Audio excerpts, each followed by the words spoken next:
अगर मैं ईश्वर के सामर्थ्य से अवधूतों को निकालता हूँ तो स्वर्ग का राज तुम्हारे बीच आ गया है।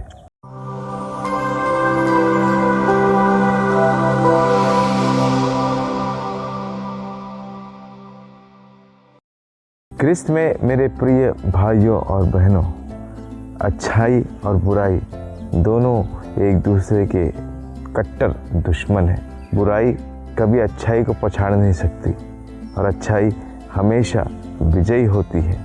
इसलिए जब हम संसार में जीते हैं तो प्रभु भी अपने वचनों द्वारा हमें अच्छाई के मार्ग पर चलने के लिए बुलाते हैं।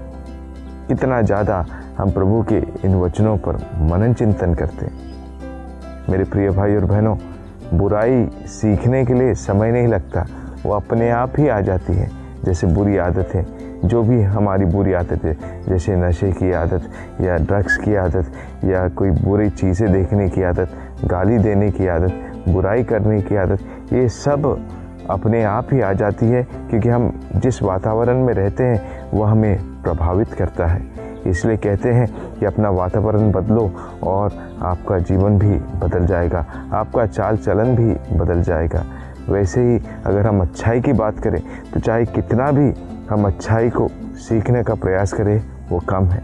इसलिए बार बार प्रभु यीशु क्रिस्त हमें बोलते हैं कि हम पूर्णता की ओर बढ़ते जाएं।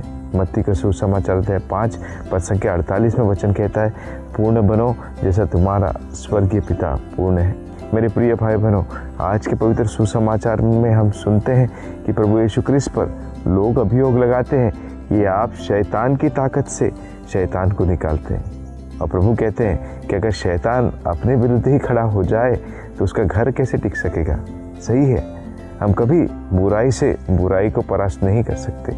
इसीलिए जब तक हम आंतरिक रूप से अच्छाइयों में मजबूत नहीं होते तब तक बुराई से लड़ने में हम नाकाम होंगे। इसलिए प्रभु यीशु क्रिस्त से वचन सत्य है और वे कभी झुठलाए नहीं जा सकते। मेरे प्रिय भाई बहनों, संसार में प्रलोभन है और अनिवार्य रूप से है।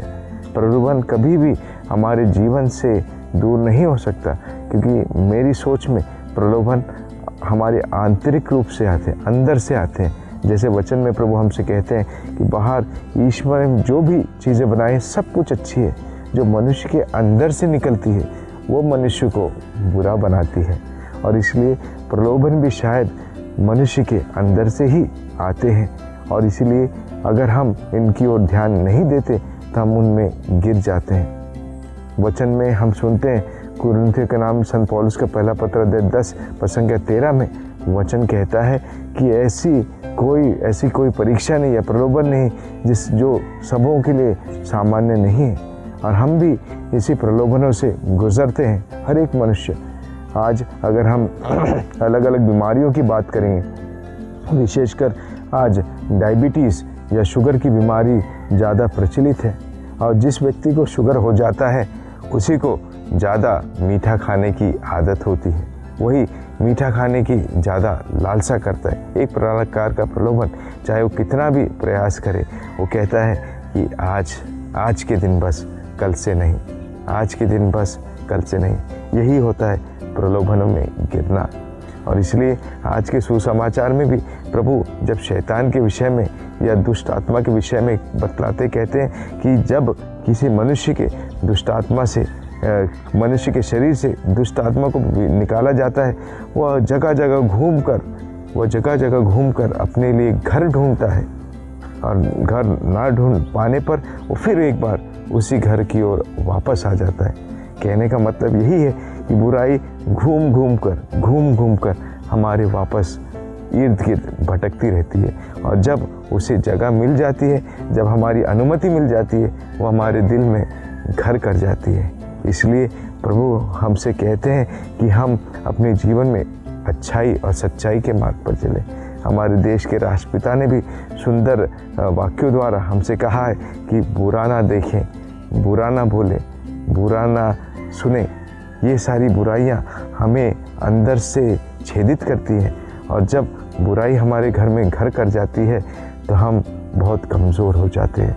इसलिए मेरे प्रिय भाई बहनों, हम प्रभु के कम से कम उस सज़ा को याद रखें जो एजिकेल के नबी के ग्रंथ अध्याय 18 पद संख्या 20 और आगे में प्रभु कहते हैं जो मनुष्य अपना अच्छाई का मार्ग छोड़कर बुराई के रास्ते पर चलता है वह उस मनुष्य को उसके कोई भी अच्छे कामों को याद नहीं किया जाएगा, लेकिन जो बुरे काम करता है उसके लिए सज़ा दी जाएगी। इसके विपरीत जो एक आदमी बुरे कामों को करता रहता है और उन्हें छोड़कर एक समय अच्छाई के मार्ग पर चलता है तो उसके पूरे बुरे काम भुला दिए जाएंगे और वह अच्छाई के लिए पुरस्कृत किया जाएगा।